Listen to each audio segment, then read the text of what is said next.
देखिए, अगेन मैं यहाँ पे दोबारा मैं कहना चाहूँगा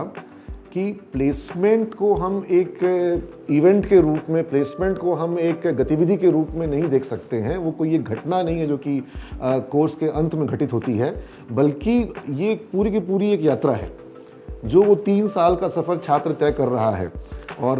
जाहिर तौर पे जैसा आपने बताया कि ग्रामीण परिवेश से भी छात्र आते हैं जिनके पहले की तैयारी शायद उतनी मुकम्मल नहीं होती है,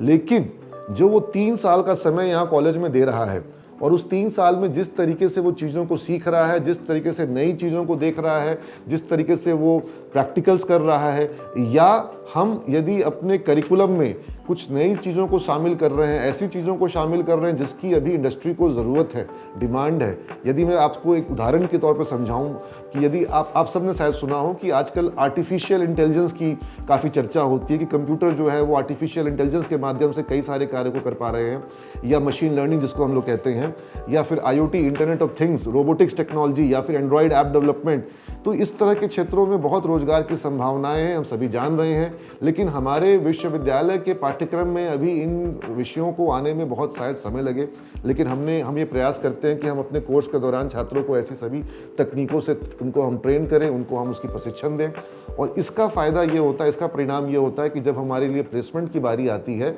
तब काफ़ी सारा काम हो चुका होता है। अब तकनीक के विषय पे मैंने आपको उदाहरण दिया, लेकिन यदि मैं आपको बताऊं पर्सनैलिटी को लेकर के, एटीट्यूड को लेकर के, छात्र के एप्टीट्यूड को लेकर के, मतलब उसकी मानसिकता, उसके विचार, इन चीज़ों पर हमें काम करना पड़ता है। उसके कैरेक्टर यानी कि उसकी सोच जो है वह यदि सकारात्मक नहीं है, और यदि वो अपनी तैयारियों को लेकर के, अपने प्रशिक्षण को लेकर के, तो ये पूरी लंबी प्रक्रिया होती है और इसमें काफ़ी कुछ साइकोलॉजिकल प्रोसेस होता है और इसका परिणाम हमें प्लेसमेंट के दौरान मिलता है। जाहिर तौर पर संस्थान को भी अपने स्तर से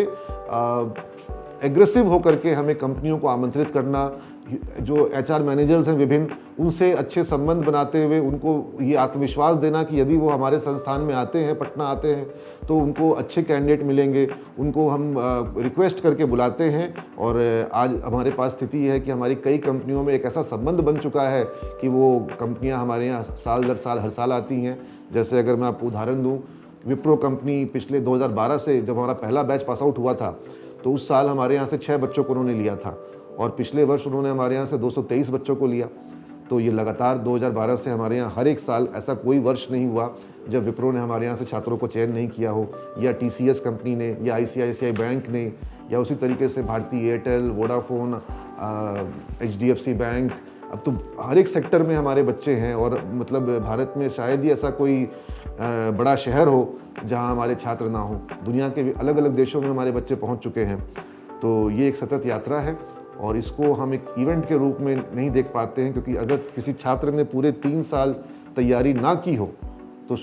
अंत में जब प्लेसमेंट होंगे, जब कंपनियां आएंगी, तो उसे सफलता अचानक से मिल जाए, ऐसी स्थिति में तो हम नहीं हैं। जो बच्चे तैयारी करते हैं उनको सफलता मिलती है।